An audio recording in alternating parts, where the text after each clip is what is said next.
Good day mga kaibigan. Nandito na ulit tayo sa may Haybalay Hydroponics. Ito, maglagay tayo ng bakod na. At baka may makawalang mga kambing, mga lagang hayop. Net lang itong nakapaligid. Baka mamaya mawawasak lahat yan mga kaibigan. Kaya palagyan natin ng interlink. Bakod. Ito na. May guide na rin dito.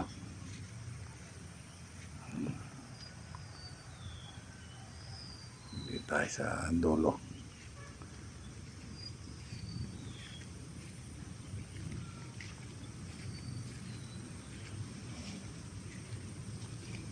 May mga natira pa. May mga natira pa. Naubos na yung laman tong iba. Nililinis na natin. Linis na. Panibagong tanim ulit.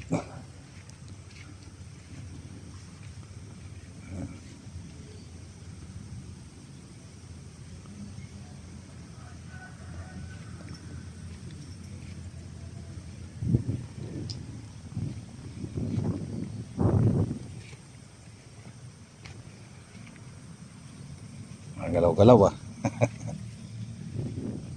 Buti may nakita kayong mga bakal doon na kan. Opo. Ang kan, brace.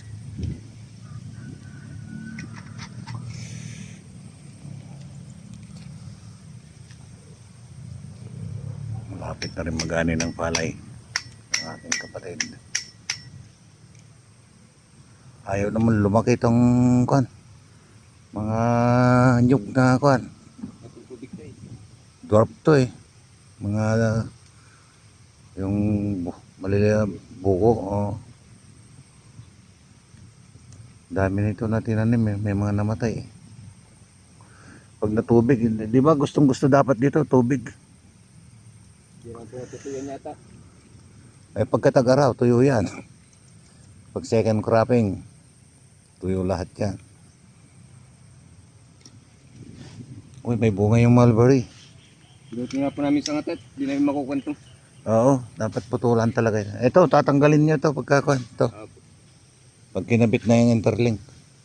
Kaya na po yung sa may gulok, hindi namin makuha. Ay. Tulog na po sila kuya.